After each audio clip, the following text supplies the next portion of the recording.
Good morning, my dear loving children. Welcome to Vidyanagar Public School's online classes. Do you remember which was the chapter that we were discussing in the previous class? Yes, in the previous class, we were discussing the chapter 6 New Questions and Ideas.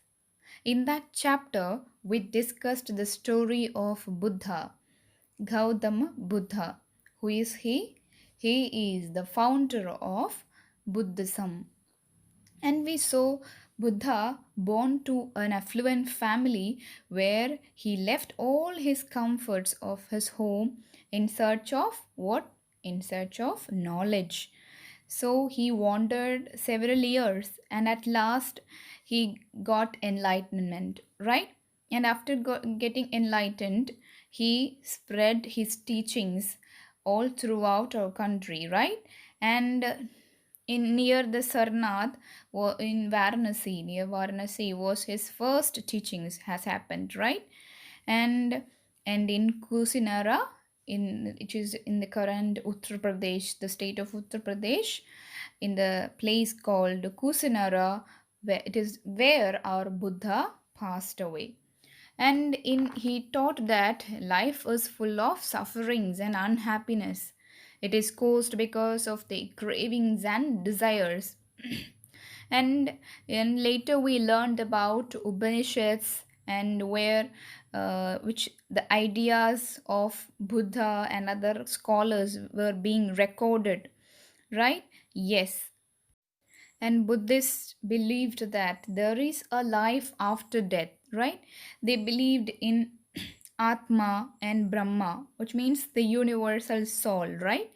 So they believed there is a life after the death of a person. And we saw about the Upanishadic thinkers, where they were all mostly men. But we saw a woman character is also there, Gargi. She was famous for her learning, and she participated in many debates and all.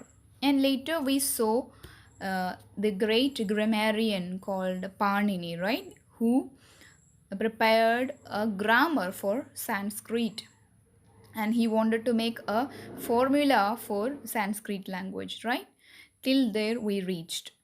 Today we'll learn about Jainism. Okay, like Buddhism, Jainism is also a religion. And you know who is the founder of this religion? Yes, Vartamana Mahavira. Vartamana Mahavira. And he is considered to be the last and the 24th Tirthangara. And you know what is the meaning of Tirthangara? Yes, Tirthangara means a spiritual leader of the Dharma. Dharma means a righteous path. Okay, right path. So, Vartamana Mahavira was the 24th Tirthangara of the Jainas, and he is considered to be the founder of this religion called Jainism. And you know, he was also a Kshatriya prince of Linjavis, and he also denounced the worldly pleasures. He also born to a wealthy, affluent family, and he is a part of the Vaji Sangha. Vaji Sangha, you know? Yes, we learned in the last class. Yes, in the previous lesson. And you know, Vartamana Mahavira, also at the age of 30, he left his home and went to live in a forest in search of knowledge, actually. And for 12 years, he led a lonely life at the end of which he attained enlightenment, like our great Buddha. And you know what were the teachings of Vartamana Mahavira? Yes, he said men and women who wish to know the truth must leave their homes and must follow the rules of ahimsa. And he said that his followers to lead a very simple life. He said to his followers that we must live a very simple life, means like not hurting or killing the living beings, and they were asked to beg for food, to be honest, and should not steal from others. All living beings wish to live as life is dear to everyone. So we should not kill any creatures on this earth, and we should not hurt anyone's feelings, and we should not kill anything, or we have to be very honest and very good. And it is said that those people belong to Jainism has to practice celibacy. What is celibacy? Brahmacharya. Yes, they are not allowed to marry. They should not be get married to anybody. They should be celibacy. They should observe celibacy. Okay. Men had to give up everything, including even the clothes. They are not allowed to wear the clothes. And the followers of Mahavira were known as Jainas. And he, like a Buddha, taught in a Prakrit language, which is understood by even the common people. And Prakrit spoken in Magadha was known as Magadhi. And Jainism spread it to different parts of North India and to Gujarat, Tamil Nadu, and Karnataka states. And the teachings of Mahavira were written down in the form in which they are presently available at a place called Vallabhi in Gujarat about 1500 years ago. Who were allowed to join the sanghas?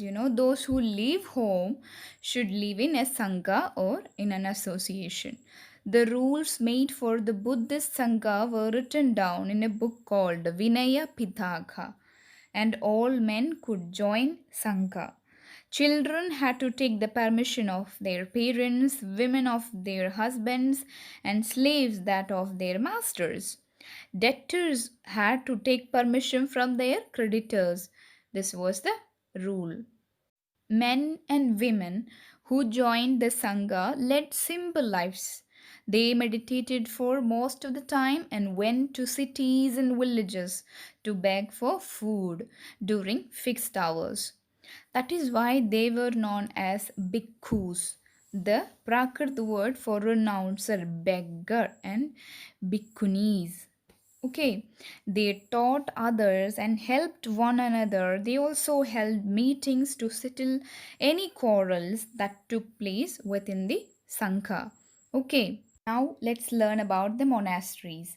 Both these Buddhist and Jainist monks, they went from place to place throughout the year teaching people. And it is the only time they stayed in one place was during the rainy season. And that time they built temporary shelters for them in gardens, and they lived in natural caves in the hilly areas. As time went on, the monasteries were built as a permanent shelter for them, and it is being called as viharas. Okay, let's see about the system of ashrams.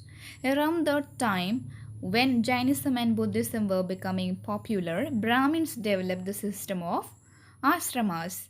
There are three levels: Brahmacharya, Grihastha, Vanaprastha, and Sannyasa.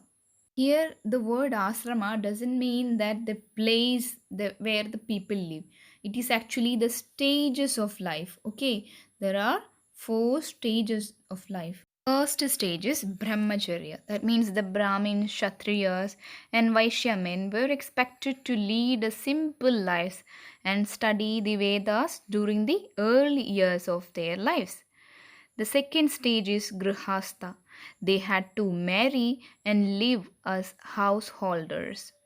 And the third stage of life is vanaprastha.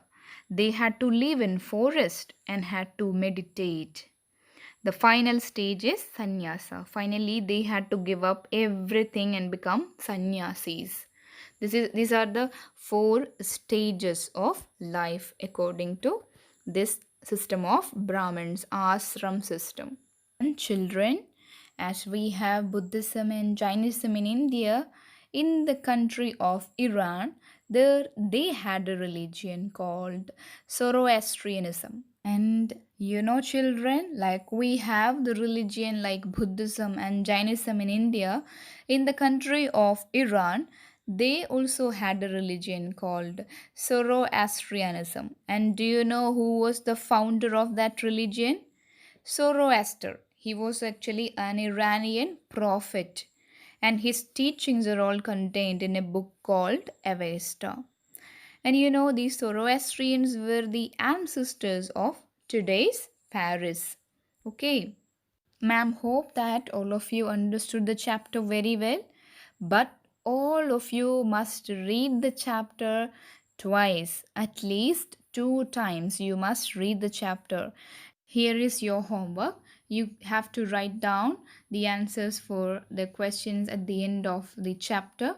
We have written some questions, you have to do the rest. Okay.